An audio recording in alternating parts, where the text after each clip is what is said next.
어, 늘 수련을 마치고 나서 보고 예배가 있었는데 그런 시간을 가질 수가 없어서 간증한 친구들을 좀 잠깐 녹화를 했습니다. 근데 저 친구들이 이전에 어떤 모습이었는지 아는 사람이 있다면 참 놀라운 은혜인데 저 친구들이 조금씩 교회 안에서 공동체 안에서 예배와 말씀으로 자꾸 변해가는 모습들을 보게 되면 참 너무 귀합니다. 귀한 공동체를 섬긴다라고 하는 것도 참 그래서 참 더 큰 은혜가 되는 것 같습니다. 우리 말씀 같이 나누겠습니다. 우리 오늘 함께 보실 하나님의 말씀은 갈라디아서 5장 22절에서 23절까지 있는 말씀입니다. 우리 다 같이 한 목소리 읽어봅니다. 오직 성령의 열매는 사랑과 희락과 화평과 오래 참음과 자비와 양성과 충성과 온유와 절제니 이 같은 것을 금지할 법이 없느니라. 아멘. 할렐루야. 하나님의 크신 사랑과 은총이 오늘 육부 예배에 나오신 모든 이들에게 충만하시길 주님의 이름으로 축원합니다. 우리 옆 사람 같이 한번 인사합시다. 하나님이 당신을 사랑하시니 저도 당신을 사랑합니다. 하나님이 당신을 사랑하시니 저도 당신을 사랑합니다. 네, 사랑합니다. 반갑습니다. 감사합니다. 우리 오늘은 우리 갈라디아서 이 말씀을 통하여 성령의 열매 8번째 시간입니다. 온유입니다. 우리는 보통 온유한 사람에 대해서 이야기하면 그 이미지로 떠올리는 것은 조금 소심한 사람, 유약한 사람, 무른 사람, 뭐 이런 식으로 생각하는 것 같습니다. 약육강식의 시대를 살아가며 이 현대 사회에서 약하면 도태되기에 사람들은 어떻게든 강해 보이려고 합니다.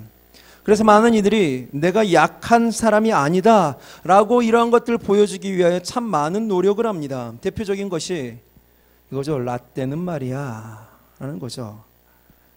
입에 달고 삽니다. 과거에 내가 얼마나 잘 살았는지, 돈을 얼마나 많이 벌었는지, 내가 어떤 직장을 다녔는지, 내가 얼마나 잘 나갔었는지 이런 말로 강조를 합니다. 그마저도 안 되면 인맥을 자랑하죠. 이 사람 저 사람 꺼내놓습니다. 대통령과 찍은 사진을 보여줍니다.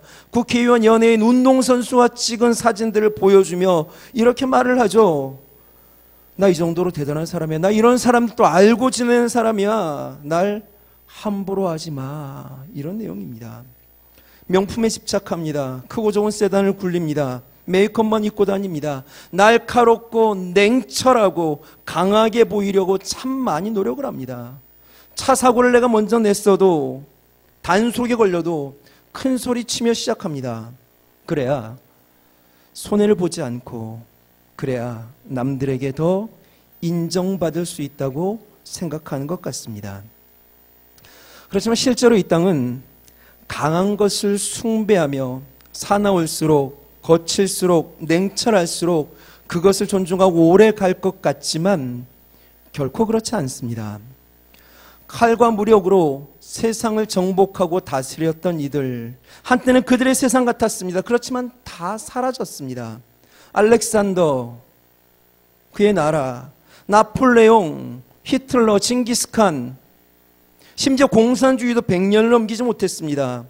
자연에서도 마찬가지입니다. 그냥 홀로만 두면 혼자 살아남을 것 같은 강하고 큰 동물들, 뭐 예를 들어 호랑이, 사자, 코끼리, 고래, 뭐 이런 것들은 거의 멸종 위기종들입니다.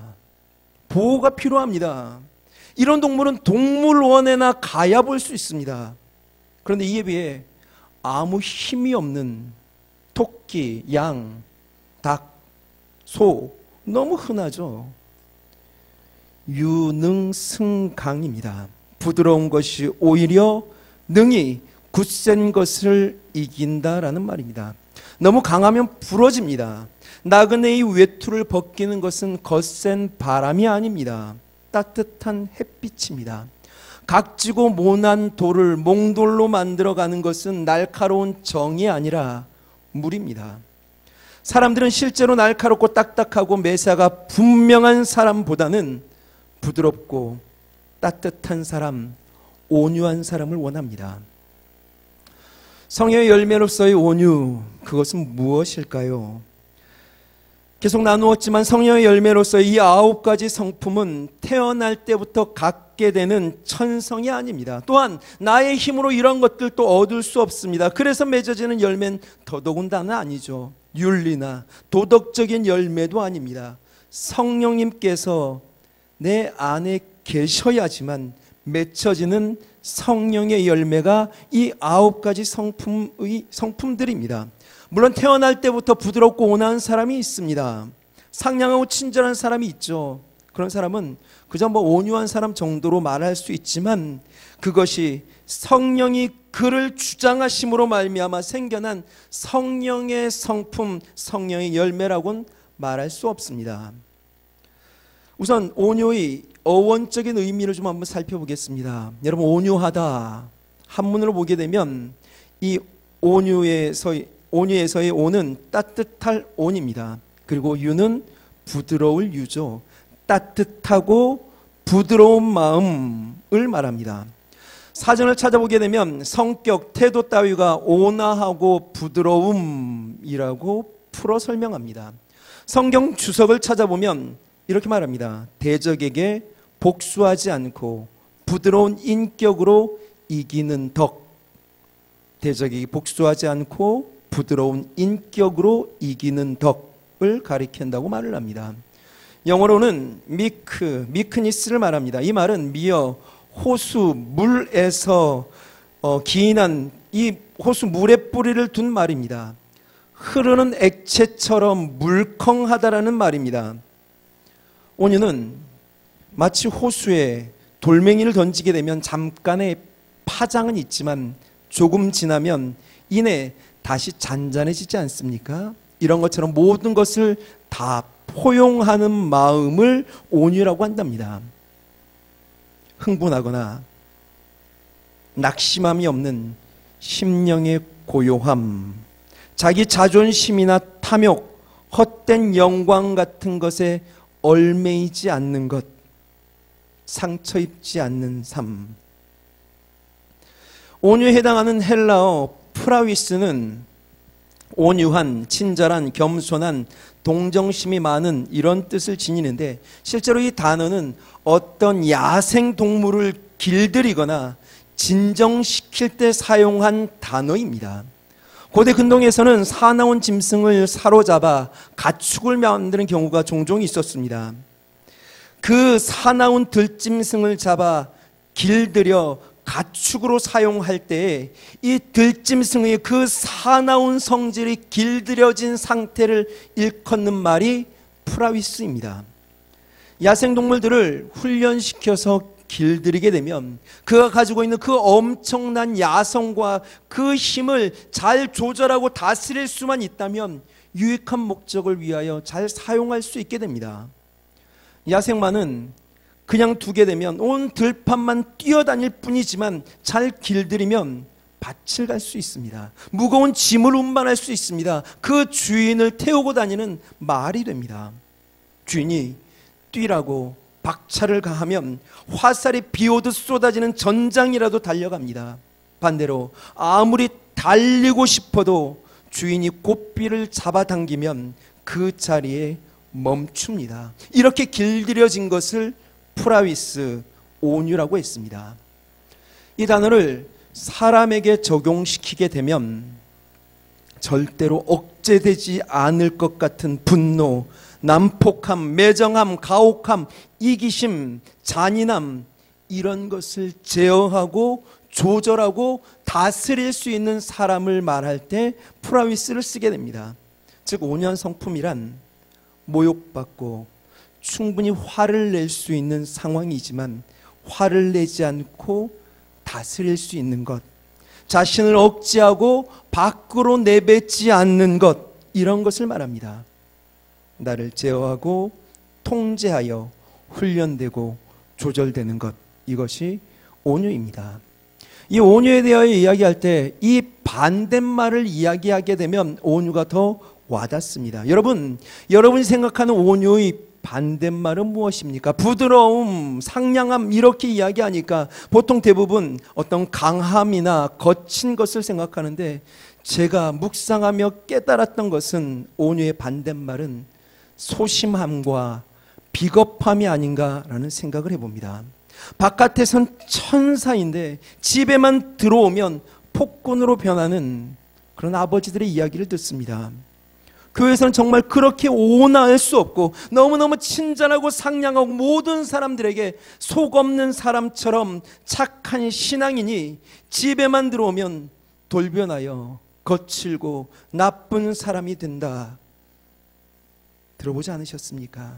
강한 사람 앞에서는 한없이 고개를 숙이고 순하고 부드러우면서도 약한 사람들 앞에서는 뻣뻣하고 성질을 부리고 욕하고 잔인해지는 사람들, 지위가 높고 힘 있는 사람에게는 한없이 양보하고 배려하고 겸손한데 지위가 낮고 힘없는 사람 앞에서는 막무가내이고 이기적이고 모든 것을 휘두르려고만 하는 사람들, 언젠가부터 우리 사회에 만연한 갑질, 바로 이런 것의 일종이 아닐까 싶습니다. 강한 사람 앞에서는 아무 소리도 못하고 비굴하게 굴다가 내게 저항하지 못할 약골이란 확신이 들게 되면 사정없이 상대방을 누르고 지디기려 합니다. 아파트 경비원들, 콜센터 여직원, 서비스업 종사자들에게 심심찮게 일어나는 일들이 바로 그런 내용들이죠. 치사하고 옹졸하고 잔인합니다. 골리앗 앞에서는 꼼짝도 못하고 꼬리를 내리고 숨고 도망가기 바쁘다가 다윗을 만나자 무시하고 업신여기고 소리 지르는 장형 엘리압의 모습입니다. 마태복음 18장에 보면 1만 달란트 빚진 자와 100데나리온 빚진 자의 이야기가 나옵니다. 아시는 바와 같이 1달란트는 6,000데나리온입니다. 1데나리온은 장정의 하루 품삯입니다. 1만 달란트는 그러면 몇 데나리온입니까? 6천만 데나리온입니다. 6천만 일 동안 16만 4,384년 동안 한 푼도 쓰지 않고 모아야 만들 수 있는 금액입니다. 절대로 갚을 수 없는 돈입니다.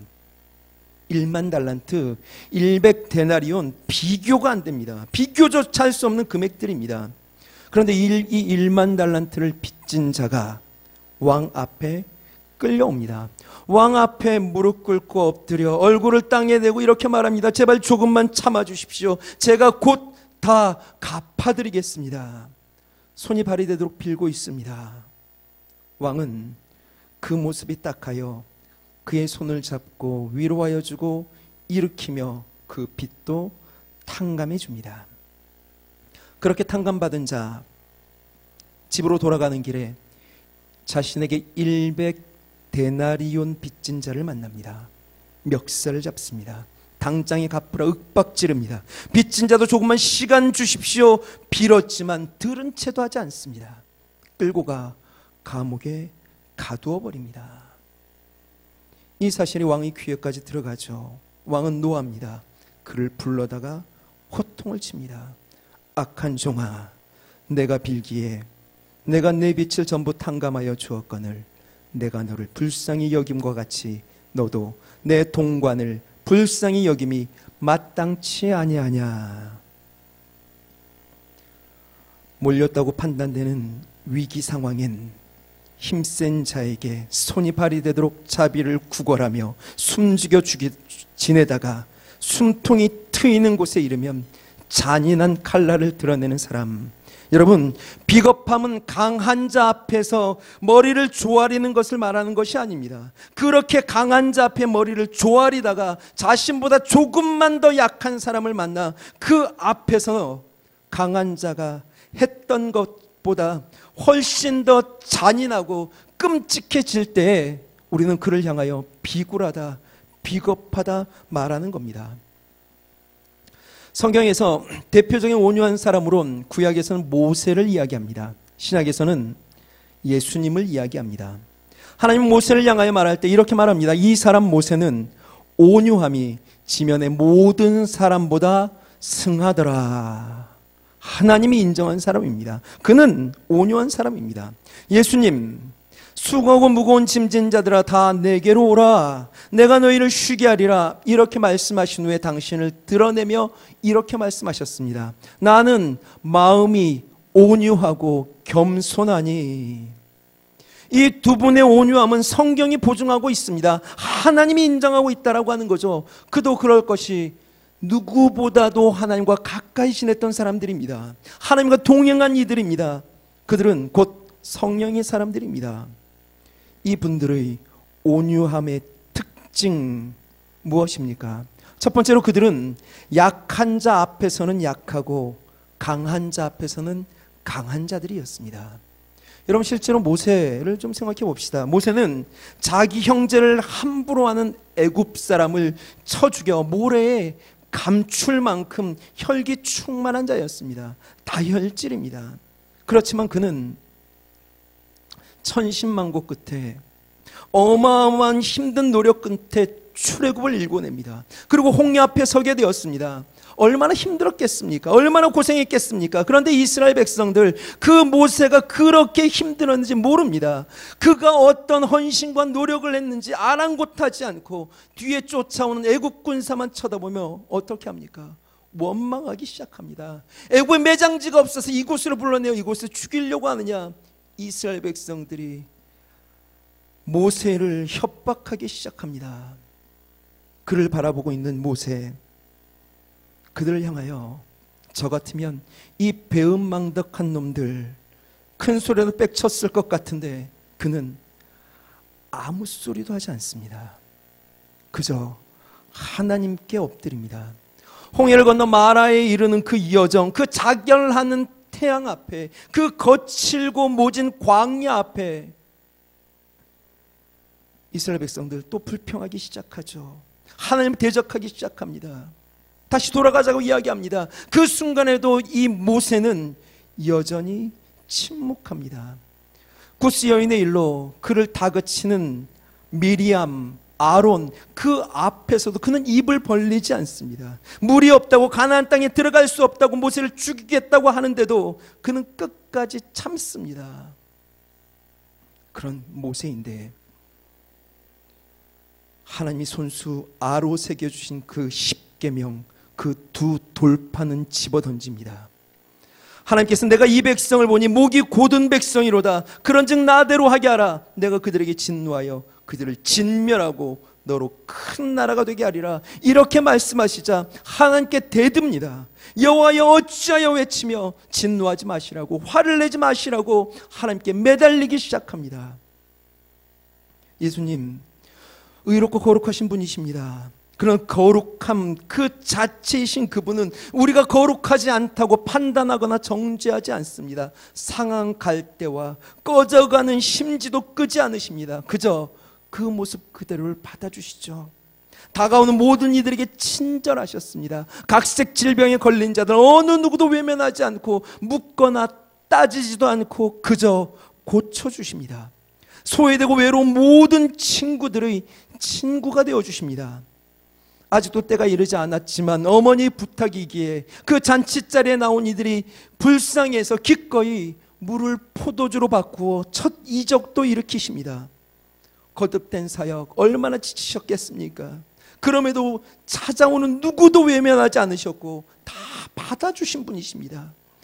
하나님, 예수님의 말씀을 듣느라 3일 동안 먹지도 못한 자들, 그들 기진하여 쓰러질까 염려되어 오병이어 칠병이어로 품어주셨고 끝까지 책임져 주신 분이 예수님이십니다. 어린아이 다 감싸 안으시고 마음껏 축복해 주신 분, 풍랑을 힘들어하는 그 제자들을 위하여 광풍을 뚫고 물 위를 달려가 구원해 주신 분이 예수님이십니다. 그런 예수님이 성전에 들어가셔서는 채찍을 만드십니다. 대제사장과 그동안 내려오던 유전과 전통과 싸우십니다. 매매하는 자들을 내어 쫓으시며 돈 바꾸는 자들의 상과 비둘기 파는 자들의 의자를 둘러 엎으십니다. 약한 자들 앞에선 한없이 약해지셔서 그 발 앞에 엎드려 그 발조차도 닦아주신 예수님이 당시 최고의 종교 카르텔을 형성하고 있는 기득권자들에게는 채찍을 휘두르십니다.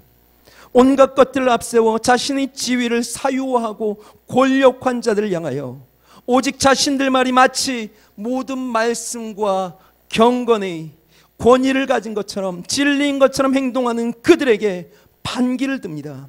그들에게 덤벼 그들의 아성을 무너뜨려 버립니다. 이런 모세와 예수님을 향하여 성경은 온유하다 말씀하십니다. 진정 온유한 자는 약한 자 앞에서는 더 약해지고 강한 자들 앞에서는 더 강한 모습을 보이는 이가 온유한 자입니다. 그리고 또한 두 번째, 자신을 위해서는 침묵하지만 남을 위해서는 소리를 높이는 이들입니다. 모세는 민수기 12장에서 아론과 미리암이 구스 여인의 일을 비방할 때에 침묵합니다. 아론과 미리암은 지금 공개적으로 출애굽의 영도자 모세를 비난하고 있는 겁니다. 미리암은 모세의 누나입니다. 아론은 모세의 형입니다. 형 누나가 지금 모세가 동생이라고 어리석다고 드러내놓고 많은 사람들 앞에서 하나님의 일을 감당하고 있는 그를 핀잔주고 있습니다. 모세의 권위에 도전하고 있습니다. 비방하고 있습니다. 물론 어린 시절 미리암이 그를 도와줬기에 모세는 궁에 들어가 살 수 있었죠. 어머니로부터 젖을 먹으며 유모로서 그렇게 살아갈 수 있었습니다. 아론, 모세의 대변인이 되어 출애굽에서부터 도와주었습니다. 형 누나 모두 고마운 이들 맞습니다. 형 누나가 아니었다면 어떻게 될 뻔했겠습니까? 그런데 그거 옛날 일 아닙니까? 여러분, 아론이 누구입니까? 이들이 지금 어떻게 모세에게 이렇게 할 수 있단 말입니까? 시내사의 사건을 잊은 겁니까? 그 사건 앞장서서 금송아지를 만들었던 사람입니다. 수많은 사람들을 죽음으로 몰아가는 일에 제일 앞에서 그 일을 이끌어갔던 사람이 아론입니다. 그때 누이 미리암은 뭐 했습니까? 그녀는 선지자였습니다. 그러나 그녀는 아론과 한통속이었습니다. 막아서지 않고 기꺼이 동조했습니다. 그런 그들, 하나님 멸하시겠다고 할 때 모세는 그들을 위하여 목숨을 걸었습니다. 이스라엘 백성들을 다 멸하고 모세를 통해 새 민족을 일으키겠다 말씀하시는 하나님과 생명을 걸어놓고 싸웠습니다. 엎드려 이렇게 간구합니다. 여호와께로 다시 나아가 여짜오되 슬프도소이다. 이 백성이 자기들을 위하여 금신을 만들어 싸우니 큰 죄를 범하였나이다. 그러나 합의하시면 이제 그들의 죄를 사하시옵소서.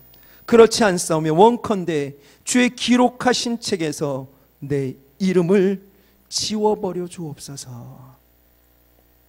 지금 모세 그 시내산에서 자신을 통해 새 민족을 일으키고 하나님의 택하신 선민 삼겠다 하는데 그 하나님께 지금 대들고 있는 겁니다. 내 이름 지워도 좋으니 이 백성만은 살려달라고 애원하고 있습니다. 하나님께 매달리고 있습니다. 자신에게 반기를 들고 자신을 원망하고 자신을 죽이려고까지 했던 히브리 민족들입니다. 형 아론입니다. 하나님께서 이 지긋지긋한 놈들 다 멸하고 모세니 자손을 사용하여 하겠다고 말씀하시는데 모세는 자신이 억울할 때는 입을 꾹 닫고 있었지만 이스라엘 위해서는 절대 안 된다고, 자신의 생명책에 이름 지워도 상관없으니 절대 안 된다고 생명을 걸고 막아서고 있는 겁니다. 출애굽의 영도자는 모세입니다. 미리암, 모세가 세워진 선지자죠. 모세가 세워졌으니까 그 일 하는 겁니다. 모세가 세워주지 않았으면 아무것도 아닙니다. 아론도 마찬가지입니다. 모세가 그를 외면하면 그는 아무 실권도 없습니다. 이것을 민수기 12장에선 하나님도 인정하셨습니다. 감히 모세의 권위에 도전을 하다니요. 그 미리암을 향하여 하나님은 진노하십니다. 문둥병으로 그녀를 치십니다. 그리고 떠나가십니다. 잘된 것 아닙니까? 내가 어떻게 누이를 함부로 할 수 있겠습니까? 감히 어떻게 덤빕니까? 누울 자리를 보고 다리를 뻗으랬다고. 옛날이야 누이고 형이지. 이스라엘의 영도자는 모세입니다. 모세는 하나님을 대면하여 하는 사람입니다. 그를 그런 식으로 취급하면 안 되죠. 좋은 본보기입니다. 잘된 겁니다. 그렇지만 모세, 자신이 억울한 일을 당했을 때는 침묵으로 일관한 그 사람이 문둥병에 걸린 미리암을 위해서는 소리를 높여 하나님께 매달리기 시작합니다. 즉시 하나님께 고쳐달라고 애원합니다. 부르짖습니다. 겟세마네 동산에서의 주님은 어떠셨습니까? 나의 원대로 마옵시고 아버지의 원대로 하옵소서 기도합니다. 내 뜻을 포기하고 하나님 아버지의 온 인류를 향한 그 원대한 뜻을 그대로 받아들이십니다. 아시잖아요. 3번이나 간절히 기도했습니다. 땀방울이 핏방울로 될 만큼 간절히 그것 벗어나고 싶었습니다. 그렇지만 십자가가 하나님의 뜻이고 온 인류를 구원할 유일한 방법임을 아셨기에 그는 그 뜻에 자신을 꺾으십니다. 예수님이 하나님이십니다. 하늘 보좌에서 오직 영광만 누리셔도 상관없는 분이십니다. 그렇지만 예수님은 그 모든 것들 내려놓고 인간이 되셨습니다. 그는 죽은 자를 일으키셨고 맹물을 포도주로 바꾸셨습니다. 온갖 질병에 걸린 자를 낫게 하셨습니다. 물 위도 걸으셨고 풍랑도 말씀으로 잠잠케 하셨습니다. 예수님은 그런 분이십니다. 그는 십자가 지지 않으셔도 됩니다. 얼마든지 외면하시고 피하셔도 됩니다. 그분은 폭력 앞에 어쩔 수 없어서 억지로 벗어날 어떤 힘이나 능력이 없어서 절망하듯 십자가 지신 것 아닙니다. 자신의 편안을 위해서는 입을 닫으시고 온 인류를 위해 하나님의 뜻을 붙잡고 순종함으로 받아들인 온유의 십자가, 그것을 지신 것입니다. 십자가에 돌아가실 때는 어떠셨습니까? 로마 병정들 끊임없이 모욕하죠. 예수님이 낫게 한 자들 고침받은 그 손으로 예수님을 손가락질합니다. 나은 그 발로 예수님을 걷어찹니다. 침뱉고 모욕하고 조롱합니다. 자신을 그렇게 믿고 따랐던 제자들은 다 도망가 버렸습니다. 심지어 수제자라고 하는 베드로 자신을 저주하며 부인합니다. 아무도 남지 않았습니다. 예수님 지금 높은 곳에 매달려 계십니다. 그곳에서 호산나 찬양하며 따라다녔던 이들을 내려다보십니다. 자신이 고쳐준 이들, 기적을 베풀며 먹여준 이들, 살려준 이들, 그들이 오히려 삿대질을 하고 윽박지르고 욕하고 있는 모습을 그 높은 곳에서 내려다보고 계십니다. 못 참습니다. 어떻게 참겠습니까? 그런데도 예수님은 자신을 십자가에 못 박고 모욕하며 손가락질하는 그러한 자들, 그렇게 믿었음에도 불구하고 배신하며 떠나갔던 자들을 위해 그저 온 인류의 죄와 사망을 고난으로 자신의 육체 가운데 채우시며 이렇게 기도하십니다. 아버지여, 저희를 사하여 주옵소서. 자기 하는 것을 알지 못함이니이다. 자신을 위해서는 12명이나 더 되는 천사를 명하여 그들을 완전히 멸하실 수 있는 그분께서 어떤 것도 하지 않으십니다. 그저 묵묵히 입을 닫으십니다. 그런 분이 이 세상의 창조주, 온 인류의 구세주를 십자가에 못 박고 조롱하는 이 엄청난 죄를 지으면서도 그것이 죄인지도 모르는 자들을 위해서는 소리 높여 용서를 구하고 있는 것입니다. 여러분, 이것이 온유입니다. 말씀을 정리하려고 합니다. 온유는 약한 자 앞에서는 더 약해지고 강한 자 앞에서는 더 강한 것입니다. 온유는 자신을 위해서는 입을 닫고 침묵하지만 다른 이를 위해서는 소리를 높이는 것입니다. 그 온유함이 지면의 모든 사람보다 승하니라 말했던 모세가 그러했습니다. 당신을 찢어 온 인류를 구원한 예수님이 그러했습니다. 모세의 온유함은 태생적인 것이 아닙니다. 그는 혈기왕성하며 다혈질이었고 충동적이었습니다. 참을성이 없었습니다. 사랑의 사도라고 하면 우리는 보통 사도 요한을 꼽습니다. 그러나 그가 변화되기 전에는 보아너게 우레의 아들이었습니다.